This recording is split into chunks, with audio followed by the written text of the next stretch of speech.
С разлистването на пролетта идва и желанието да поканим слънцето на нашата тераса и градина. Декорацията и обновяването им са вълнуващо приключение, при което да вдъхнете нов живот на пространството, с което разполагате. Когато става въпрос за градини и тераси, ние от Марио Макс смятаме, че растенията са от ключова важност. Изпълвайки пространството с зеленина и красиви цветове, ще слеете дома с природата. При избора на растения обърнете внимание на местоположението, на което се намират градината и терасата ви. Дали е сенчесто или по-слънчево, за да съобразите типа растителност.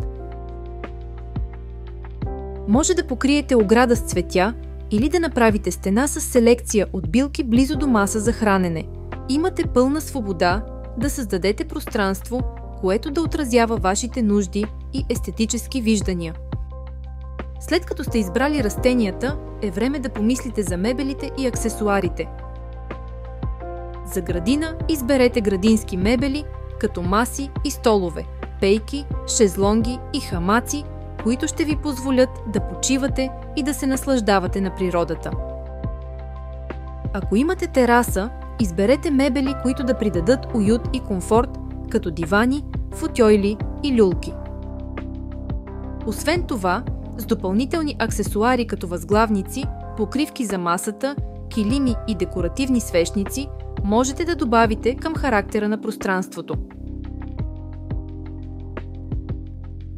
Важен детайл от декорацията на градината и терасата е изборът на цветовата гама.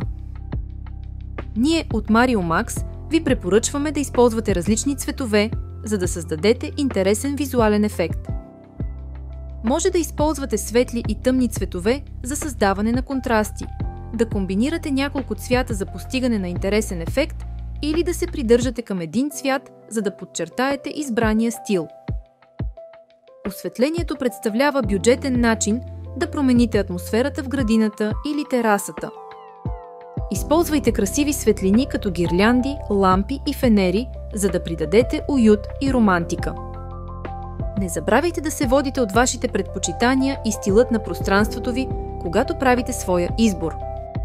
Последвайте ни в социалните мрежи за още полезни съвети.